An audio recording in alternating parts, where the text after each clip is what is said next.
अस्सलामु अलैकुम। मैं हूं अरसलान इकबाल और आप सबका इकबाल फैमिली में फिर से खुशमदीद है। आज मैं आपको एक ऐसे वाक़या के बारे में सुनाने जा रहा हूं जो ईमान, जज़्बे और तवक्कुल का बेहतरीन सबक देता है। यह वाक़या है हज़रत अब्दुल्लाह बिन हुज़ाफ़ा रज़ी अल्लाह अन्हु का, जो अपनी बहादुरी और अल्लाह पर भरोसे के लिए मशहूर हैं। हज़रत अब्दुल्लाह बिन हुज़ाफ़ा रज़ी अल्लाह अन्हु का एक मशहूर वाक़या उस वक्त का है जब वो रूम के बादशाह के सामने क़ैद कर लिए गए। बादशाह ने उन्हें इस्लाम छोड़कर क्रिश्चियनिटी अपनाने का कहा, लेकिन हज़रत अब्दुल्ला राज़ी अल्लाह अन्हु ने साफ मना कर दिया। बादशाह ने कहा कि अगर तुम इस्लाम छोड़ दो तो तुम्हें अपनी हुकूमत का आधा हिस्सा दूंगा। हज़रत अब्दुल्ला राज़ी अल्लाह अन्हु ने जवाब दिया, अगर तुम मुझे अपनी सारी हुकूमत भी दे दो और इसके बदले मेरी जान का सौदा करो, तब भी मैं इस्लाम नहीं छोड़ूंगा।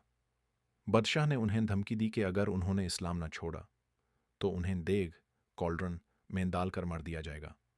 हज़रत अब्दुल्ला रज़ी अल्लाह अन्हु अपने फैसले पर मजबूत रहे। जब उन्हें देग के करीब ले जाया गया तो उनकी आंखों से आंसू निकल आए। बादशाह समझा कि वो अपनी मौत से डर गए हैं। बादशाह ने उन्हें कहा कि अगर वो क्रिश्चियनिटी अपना लें तो उन्हें माफ़ कर दिया जाएगा। लेकिन हज़रत अब्दुल्ला रज़ी अल्लाह अन्हु ने कहा, मैं अपनी मौत से नहीं रो रहा था, बल्कि इस बात पर रो रहा था कि मेरी एक ही जान है। कश मेरी एक से ज़्यादा जान होती और हर बार अल्लाह के रास्ते में कुर्बान होती। बादशाह उनकी बात सुनकर हैरान हो गया और उन्हें आज़ाद कर दिया। हज़रत अब्दुल्ला रज़ी अल्लाह अन्हु का यह वाक़या हमें यह सिखाता है कि अल्लाह के दीन पर मजबूत रहना सबसे बड़ी जीत है। चाहे दुनिया कितनी भी लालच या धमकियां दे, हमें सिर्फ अल्लाह पर भरोसा रखना चाहिए।